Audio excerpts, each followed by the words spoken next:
Alex opened his calendar on a Tuesday morning and noticed something small. The product roadmap meeting was still happening. The project was not paused. The decisions were still moving. Only Alex had disappeared from the invite.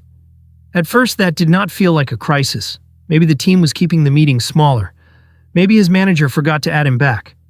One missing invite can mean almost nothing. But 2 weeks later, the pattern showed up again. A project update arrived after the decision had already been made. A feature Alex used to explain was now being presented by someone else.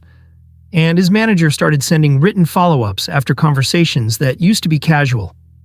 That is the uncomfortable question this video is about. Are you being pushed out, or are you just seeing normal workplace noise? The answer is not one meeting, one awkward email, or one cold conversation. One change is usually noise. A repeated pattern around your own role is signal.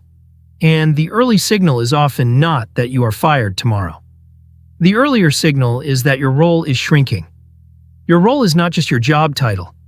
It is what people trust you with, what they invite you into, and what you can later point to when you ask for a raise, interview for a new role, or defend your value.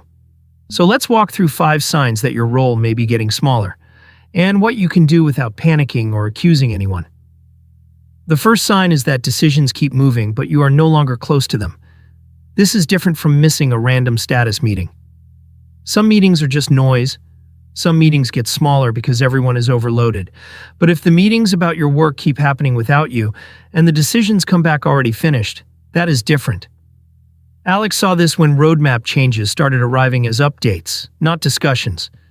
He was still asked to do analysis. He was still useful.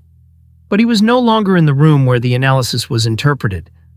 That is the part many employees miss. You can still be busy while your role is getting smaller. The better question is, what decisions about my work are now moving without me? The second sign is that your visible work moves to someone else. This is not about losing every task. It is about losing the work that people notice. Someone else starts presenting the update. Someone else becomes the default person people ask. Someone else is described as the owner, while you become support. That does not automatically mean danger. Teams reassign work all the time.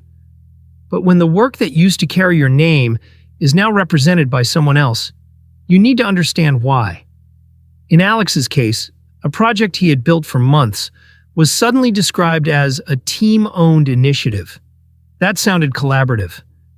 But in practice, another person started representing it in leadership updates. Alex was still doing pieces of the work. He just no longer owned the result. Doing work gives you tasks. Owning work gives you a story. The better question is, who is now seen as the owner of the work I used to represent? The third sign is that your remaining scope becomes smaller and more routine. Your manager may say, "Let's keep you focused," or "We are simplifying ownership." Sometimes that is normal prioritization. A focused role can be healthy, but a shrinking role feels different. You still have work, but the work no longer proves your value. Alex used to own 3 pieces of the product story: user behavior, retention analysis, and launch reporting. Then retention analysis moved away. Launch reporting moved away. What remained was cleaner, simpler, and less visible. That is why role shrinkage can feel confusing. You are not unemployed. You are not failing. You may even be working harder than before. But the work that made you valuable is quietly moving somewhere else. Promotions, bonuses, internal transfers, and recruiter conversations all depend on work you can point to. So the question is not, do I still have tasks? The question is, are the tasks I still own important enough to defend my value? The fourth sign is that feedback becomes more formal and less useful. Formal feedback is not automatically bad. A good manager may write expectations down so everyone stays aligned. The risk is when the tone changes from coaching to record building. Coaching sounds like, "Here's what to improve, what good looks like, and how we will support you." Record building sounds like, "As discussed, this remains a concern, but the path forward stays vague." Alex noticed this shift in small ways. His manager used to talk through problems live. Then conversations started turning into recap emails. The emails were polite, but they were less developmental.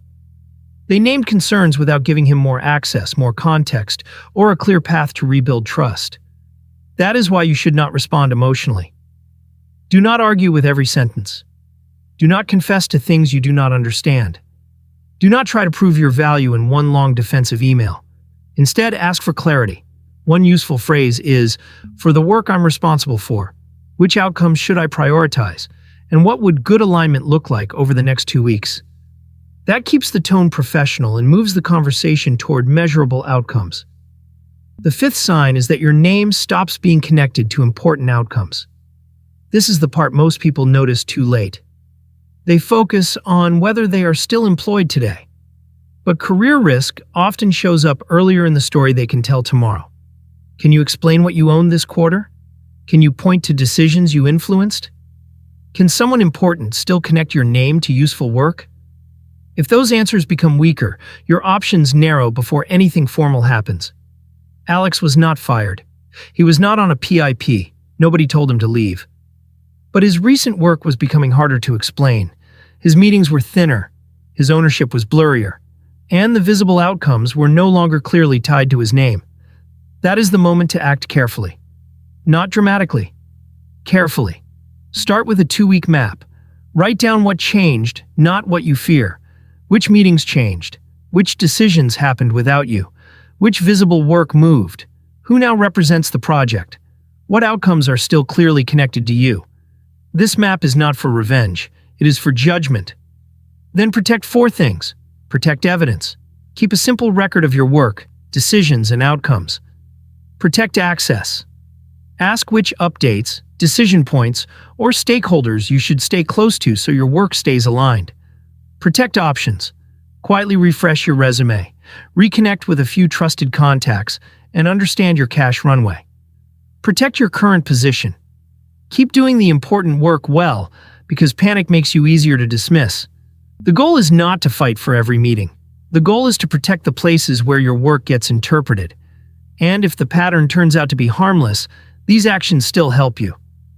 You will have clearer priorities, better documentation, and a stronger understanding of your value. That is why they are low-regret moves. Being pushed out usually starts before anyone says it. Your role gets smaller first, so do not turn every small change into a conspiracy. But do not ignore repeated changes around your own work. If decisions move without you, visible work moves to someone else. Your remaining scope becomes routine, feedback becomes formal without support, and your name stops being connected to outcomes. That is a pattern worth taking seriously. Not because you know exactly what will happen, but because the safest time to protect your options is before the situation has a name. If this helped you think more clearly about workplace risk, subscribe for more calm, practical career defense videos.